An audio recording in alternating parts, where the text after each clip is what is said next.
Hi friends, welcome to motivational talks. మీ మనసు చెప్పేది వింటే బాగుపడతారు, పక్కనోడు చెప్పే చెప్పుడు మాటలు వింటే బాధపడతారు. లైఫ్లో సంతోషంగా ఉండాలంటే గెలుపు ఓటములను వదిలి అహాన్ని అసూయని పక్కన పెట్టు, అందరితో నవ్వుతూ నవ్విస్తూ జీవించు. మితిమీరిన ఆశలు లైవ్లో ఆనందాన్ని, మితిమీరిన అహంకారం బంధంలోని మాధుర్యాన్ని దూరం చేస్తాయి. పాము కూరల్లో విషం కంటే మనిషి చూపుల్లోని అసూయ చాలా డేంజరస్. పరిస్థితులను బట్టి ప్రవర్తన మార్చుకో, తప్పులేదు, కానీ వ్యక్తిత్వం మాత్రం మార్చుకోకు. తెలివితేటలు సామర్థ్యం ఉన్నా కూడా సాధించాలనే తపన లేకపోతే మిగిలేది వైఫల్యమే. స్నేహబంధం అయినా రక్తబంధమైనా డబ్బుతో ముడిపడనంత వరకు బాగుంటాయి. నీతి లేని వాళ్ళు వేసే నిందలు పట్టించుకోకండి. తెలివితేటలను ఎప్పుడూ బ్రతుకును బాగు చేసుకోవడానికి వాడాలి, కానీ ఎదుటివారి బ్రతుకును నాశనం చేయడానికి కాదు. నీవు ఎక్కువగా పట్టించుకుంటే ప్రతి ఒక్కటి బాధిస్తుంది. కొన్నింటినైనా వదిలేస్తే ఉన్న ప్రశాంతతైనా మిగులుతుంది. మనసు చెప్పినట్లు మనం వినడం కాదు, మనం చెప్పినట్టు మన మనసు వినేలా చేసుకోవాలి. ప్రయత్నించడం అనేది మన ధర్మం, ఫలితం అనేది దైవ నిర్ణయం, పరిస్థితులు అనేవి కాల నిర్ణయం, ఎదుర్కోవడం అనేది మన మనోధైర్యం. ఎవరైనా నవ్వితే నీ వల్ల నవ్వాలి, కానీ నిన్ను చూసి నవ్వకూడదు. ఎవరైనా ఏడిస్తే నీకోసం ఏడవాలి, కానీ నీ వల్ల ఏడవకూడదు. అర్థం లేకుండా ఆవేశపడకు, అది అనేక సమస్యలకు దారితీస్తుంది. ఆలోచన లేకుండా నిర్ణయం తీసుకోకు, అది అనేక బాధలకు కారణమవుతుంది. ఎదుటివారు నిన్ను ఎంత రెచ్చగొట్టినప్పటికీ చిరాకుపడి పరుష పదజాలంతో సమాధానం చెప్పకు. దొరికిన దానితో సంతృప్తి పడేవాడు ఎప్పటికీ చెడిపోడు. ఎంత దొరికినా అసంతృప్తి పడేవాడు ఎప్పటికీ బాగుపడడు.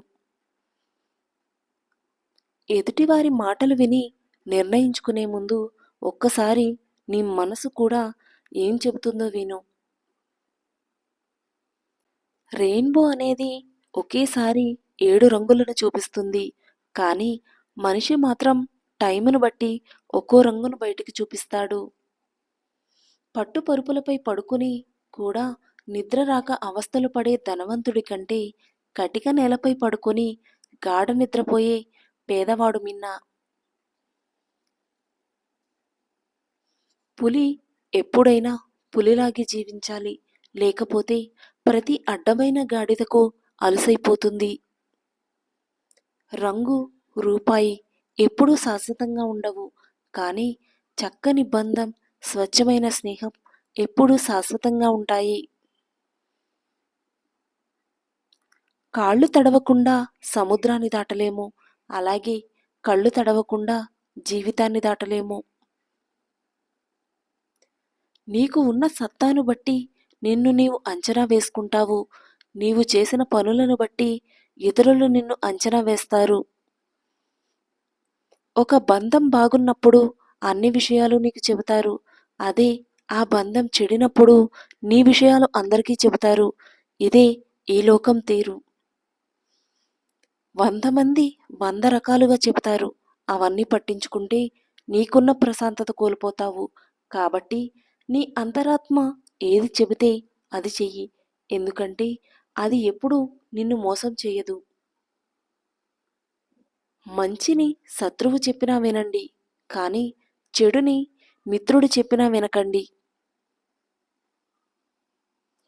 నీవు ఒక బంధాన్ని నాది అని మనస్ఫూర్తిగా స్వీకరించాక తర్వాత ఎన్ని కష్టాలు వచ్చినా ఆ బంధాన్ని వదులుకోకు. అది ప్రేమైనా స్నేహమైనా.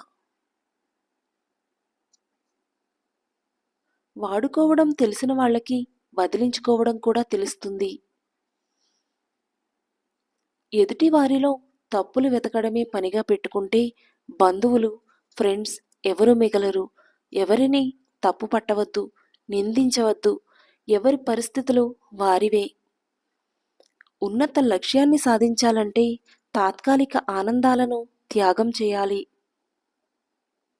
ఎప్పుడు సమర్థులే నాయకత్వం వహిస్తారు, అందరికీ మార్గదర్శకులవుతారు. ఒకసారి నటిస్తున్నారని తెలిసాక తర్వాత ఎంత నిజాయితీగా ఉన్నప్పటికీ కూడా నమ్మాలి అనిపించదు. నీవు మాట్లాడుతుంటే నీ బలహీనతలను ఎదుటివారు తెలుసుకోగలరు. మౌనంగా ఉంటే నీ బలం ఏమిటో కూడా తెలుసుకోగలరు. కలలు కనే ధైర్యం ఉండాలి. ఆ కలల కోసం కష్టపడే సత్తా ఉండాలి. డబ్బు లేకుంటే నీ ఇంట్లోనే విలువ ఉండదు. అలాంటిది సమాజంలో ఎలా ఉంటుంది? ఇదివరకు మనుషులు గుణం చూసి దగ్గరయ్యేవాళ్ళు, కానీ ఇప్పుడు డబ్బును చూసి దగ్గరవుతున్నారు. మీరు గెలిచేంత వరకు మీ కథ ఎవరికీ అవసరం లేదు. ఎవరు వినిపించుకోరు. మీ కథ ఎవరికైనా చెప్పాలన్నా, వినాలన్నా ముందు మీరు గెలవాలి. కొన్ని పరిచయాలు ఆనందాన్ని మిగులుస్తాయి. మరికొన్ని పరిచయాలు జ్ఞాపకాలను మిగులుస్తాయి. ఇంకొన్ని పరిచయాలు మాత్రం ఎదురుచూపులు మిగులుస్తాయి. అరుదైన పరిచయాలు మాత్రమే నీతో కలిసి నడుస్తాయి. ఎప్పుడు భయపడుతూ ఉంటే బ్రతుకు భయపెడుతుంది. ప్రతి క్షణం నవ్వుతూ ఉంటే లైఫ్ మనకు తల వంచుతుంది. కష్టంగా భావించేదాన్ని సాధించడం నేర్పు అంటారు. అసాధ్యంగా భావించేదాన్ని సాధించడం ప్రతిభ అంటారు. కులం అనేది కూడు పెట్టదు. మతం అనేది మంచినీళ్ళివ్వదు. సంస్కారమే సహాయం చేస్తుంది. మమకారమే మంచి చూపుతుంది. మానవత్వమే చివరికి మిగులుతుంది. జీవితం అనే పుస్తకంలో చాలా ప్రశ్నలు ఉంటాయి, కానీ జవాబులు మాత్రం ఆఖరి పేజీలో ఉండవు. ప్రశంసలకు మరీ ఎక్కువగా పొంగిపోతున్నారంటే విమర్శ మిమ్మల్ని తీవ్రంగా బాధ పెట్టగలదని అర్థం. ఒక పనికి సంబంధించి ఎక్కువ టైంను ఆలోచించడానికే వెచ్చిస్తున్నావు అంటే నీవు ఆ పనిని ఎప్పటికీ పూర్తి చేయలేవు. ప్రవర్తన చెట్టు అయితే గుర్తింపు దాని నీడలాంటిది. నీ ప్రవర్తనే ఇతరులతో నీతో ఉండే విధానాన్ని నిర్ణయిస్తుంది. నువ్వు మనసులో ఎవరికైనా చెరగని స్థానాన్ని ఇచ్చినందుకు నీ కళ్ళలో ఆగని కన్నీటిని కానుకగా ఇస్తారు. జాగ్రత్త మిత్రమా, ఎవరు ఎలాంటివారో తెలుసుకుని మసులుకు. మంచి ఆలోచనలు ఉన్న వాళ్ళకి ఆనందం నీడలా వెన్నంటే ఉంటుంది. నీవు ఎంత మంచిగా బ్రతుకుతున్నా ఎవరో ఒకరి కథలో చెడ్డవాడివే. కాబట్టి ఇతరులకు నచ్చాలని నటిస్తూ బ్రతకడం కన్నా నీకు నచ్చినట్లు బ్రతికేయడం మంచిది. తాళిని బరువుగా భావించే స్త్రీ సంసారానికి పనికిరాదు. భార్యను బానిసగా భావించే ఏ మగాడు సమాజానికి పనికిరాడు. మోసం అనేది తాత్కాలికంగా ఆనందాన్ని ఇవ్వవచ్చు, కానీ ఏదో ఒకరోజు భారీ మూల్యం చెల్లించక తప్పదు. మీ స్థాయిని పెంచుకోవడానికి ఎదుటివారి స్థాయిని తగ్గించకండి. అది సభ్యత, సంస్కారం లేని వాళ్ళు చేసే పని. తీయని నీరు నింపుకున్న బావి మౌనంగా ఉంటుంది. ఉప్పు నీటితో ఉన్న సముద్రం గర్జిస్తూ ఉంటుంది. అలాగే అజ్ఞాని అరుస్తాడు, జ్ఞాని మౌనంగా ఉంటాడు. ఈ వీడియో కనుక మీకు నచ్చినట్లయితే please do like, share and subscribe to my channel. Thank you for watching the video.